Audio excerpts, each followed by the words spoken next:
Pasukan Iran, IRGC, menyerang kota di Mona dan Arad yang terletak di Negev Israel dengan rudal. IRGC menggunakan rudal ballistic guard MRBM dengan hulu ledak berdaya ledak tinggi dan drone kamikaze Shahed 136 yang membawa pesan dan gambar. Rekaman detik-detik serangan hingga dampaknya beredar di Telegram Minggu 22 Maret 2026. Serangan ini dekat dengan pusat penelitian nuklir utama Israel, Shimon Peres Negev Nuclear Research Center. Layanan darurat Israel, Magen David Adom, melaporkan lebih dari 100 orang terluka akibat serangan ini. Di Arad, setidaknya 84 orang mengalami luka-luka, termasuk 10 orang dalam kondisi serius dan 14 lainnya sedang. Diketahui, Guard 110 atau CARD 110 adalah rudal balistik jarak menengah yang dirancang dan dikembangkan oleh Iran. Rudal ini memiliki jangkauan 1.800 km hingga 2.000 km.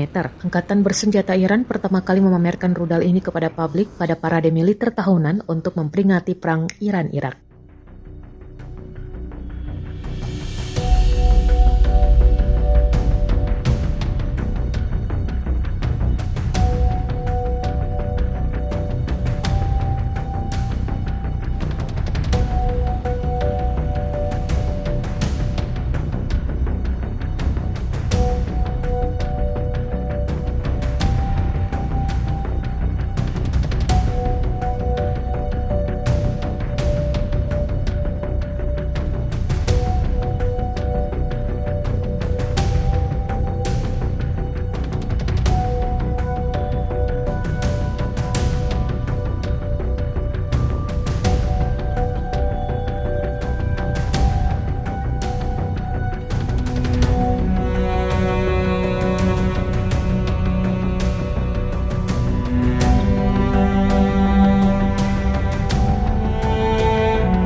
Download Tribun X sekarang, menghadirkan lokal menjadi Indonesia.